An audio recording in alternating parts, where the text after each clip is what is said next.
Meus amigos, com que satisfação aqui estamos no Consolador outra vez, na nossa querida Araraquara, esta cidade que aprendemos a amar profundamente. Trago o meu abraço e esperamos que a reflexão da tarde seja de muita utilidade para todos nós, principalmente para mim que falo, porque estamos sempre aprendendo e falo primeiro para mim mesmo. Meus amigos, os apresentadores do jornal Hoje, apresentado diariamente pela Rede Globo, no início desse ano, logo nos primeiros dias de 2010, perguntaram-se em ocasiões distintas mutuamente: o que é que está acontecendo com o nosso planeta?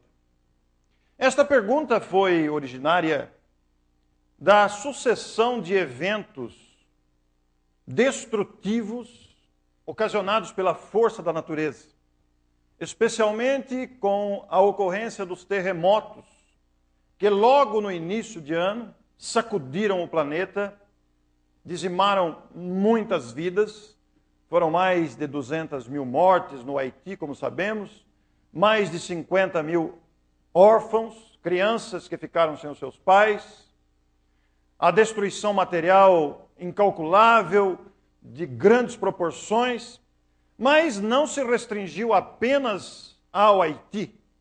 Nós tivemos uma sucessão de terremotos, praticamente um após outro. Passavam alguns dias e vinham novos terremotos. O terremoto do México, do Chile, tivemos tremores até no Brasil, em algumas regiões, não com estragos, mas detectados. De forma que tudo isso teve um acúmulo de ocorrência no nosso planeta, cujas estruturas geológicas se ajustam e é perfeitamente explicável e compreendido pela ciência. Todavia, se não bastassem os terremotos, nós tivemos no Brasil uma ocorrência sucessiva também de fortes chuvas que ocasionaram muitos deslizamentos de terra.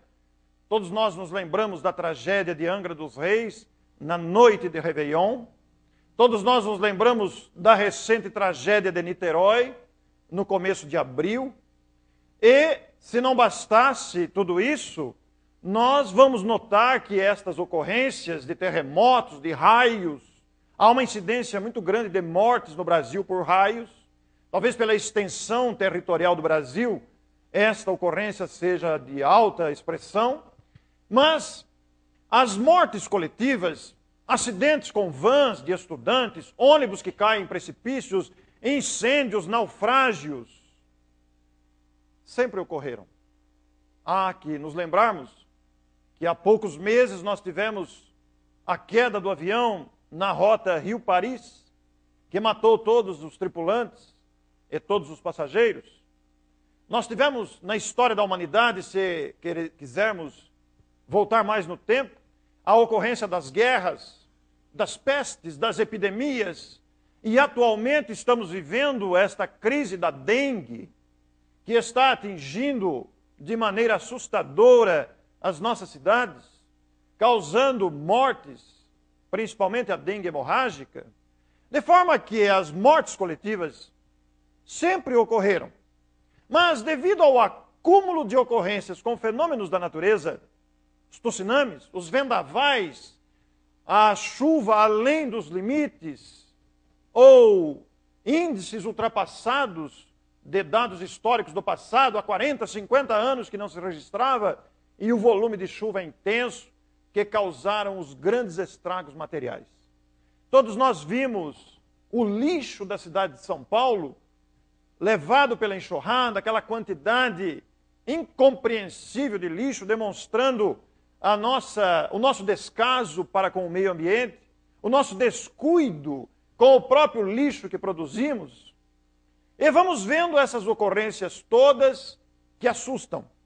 Embora sempre ocorreram, nós vemos que no início de 2010, nós tivemos um acúmulo considerável, que chamou a atenção da ciência, dos líderes religiosos.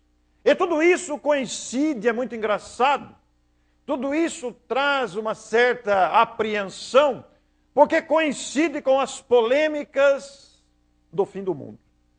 Apregoa-se Polemiza-se que o mundo vai acabar em 2012. Há uma cidade próxima daqui que surgiu um sujeito, um pretenso profeta, que anunciou aos quatro ventos, sendo entrevistado pelo jornal local. É uma cidade pequenina, felizmente não foi a mídia nacional, ficou restrito à imprensa local, uma cidade diminuta, mas há um pretenso profeta afirmando que não é 2012, é 2033. Ele tem certeza para afirmar isso, porque esses equívocos de 2012 não é isso, é 2033. E eu fiquei com a sensação que ele está com medo, porque 2012 está muito perto, e jogou 20 anos à frente. Mas estas polêmicas todas, que virou até um filme, falando sobre o fim do mundo, e os americanos são pródigos em tragédias, em situações que destroem, de destruição, nos filmes de suspense, todas essas questões têm lá as suas razões de ser. Porque nós, se formos buscar o Velho Testamento, se formos buscar o Apocalipse, se mais propriamente buscarmos o Novo Testamento, encontraremos as citações de Jesus sobre o fim dos tempos. Veremos a afirmação sobre a separação do joio e do trigo. Mas se não bastasse, nós ainda vamos ter as previsões de Nostradamus. Muitas delas deram certo. Nós ainda temos as previsões de São Malaquias e temos as famosas previsões maias, que determinaram 21 de dezembro de 2012. Meu filho está muito preocupado, porque diz que o curso dele acaba em 2012. Pai, não vai dar tempo? Falei, vai ouvir minha palestra. Então, notem, há uma circulação de ideias apregoando esse suposto fim do mundo, que gera fanatismo, que gera misticismo, que gera medo. Tem gente que entra em depressão, tem gente que fica triste, fica desesperado, meu Deus do céu, o que vai acontecer agora? E começa a fazer promessas, e começa uma série de coisas envolvendo a mente popular, que você vê atordoada com esta pressão da mídia e as polêmicas que se cria em torno de um assunto, que merece ser estudado à luz da racionalidade com que a doutrina espírita nos propõe estudar qualquer assunto.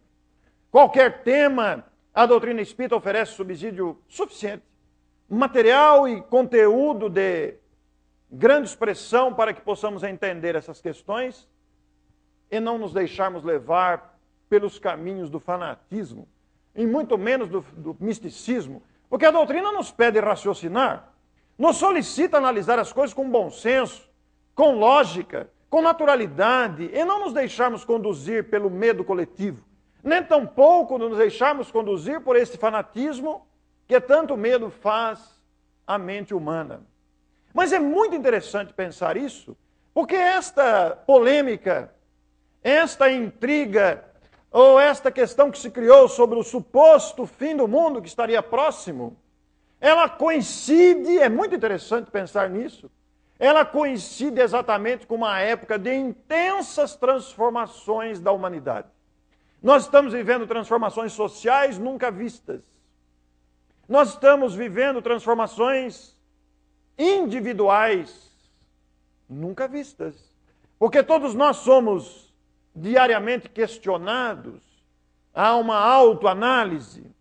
Há um questionamento interior para ver como é que está a nossa conduta, para ver como estamos agindo perante nós mesmos, perante a família, perante a sociedade, perante as leis, e especialmente perante a própria consciência. Principalmente depois que tomamos contato com a grandeza, a lucidez, a lógica e a clareza da doutrina espírita.